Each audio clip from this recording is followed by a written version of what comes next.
What would you do that even if you failed, you wouldn't regret it? You know, so often we hear the question, you know, what would you do if you weren't afraid of failure? Well, let's just face it. We are wired to want to preserve our security and our safety and our reputation and our sense of identity in the world. We're not wired for risking it. And so we are always going to be coming up against this fear of failure in our lives. It's why we have to be really clear about what is so important in our lives, what is so important for us in terms of our work and career and our calling, our relationships, and the whole life that we live, that we're willing to lay our reputation on the line, to lay our insecurity on the line, our vulnerability on the line, for the sake of something that's more important.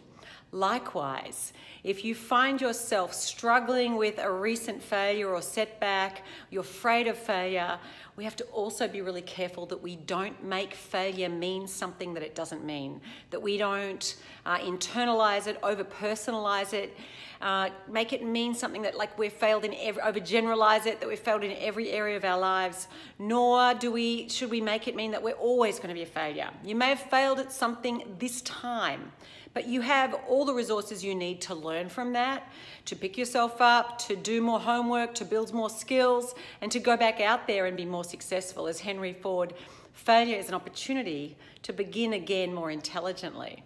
So, what would open up for you if you gave yourself permission to fall short in your endeavors? And if you committed to living a life and to accomplishing the things that really tug at your heart, that was incredibly meaningful and significant for you, rather than succumbing to that fear of losing face, of falling short, and letting that sit in the driver's seat. What I know for sure is this, is that most people are capable of far more than they think.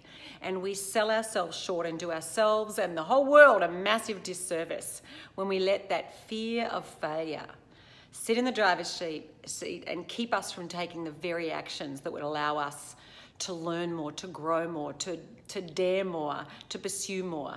Because we don't learn by staying safe and sitting in our comfort zone. We learn by doing and making mistakes as we go.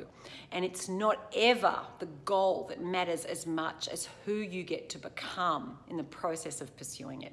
So dare boldly, give yourself permission to fail more often. And when you do make mistakes and you try things and it doesn't work out, don't beat yourself up, hem your failures, pick yourself up and move on again, more intelligently, more wisely, more bravely, and maybe a little bit more humbly and compassionately as well. All right, take care.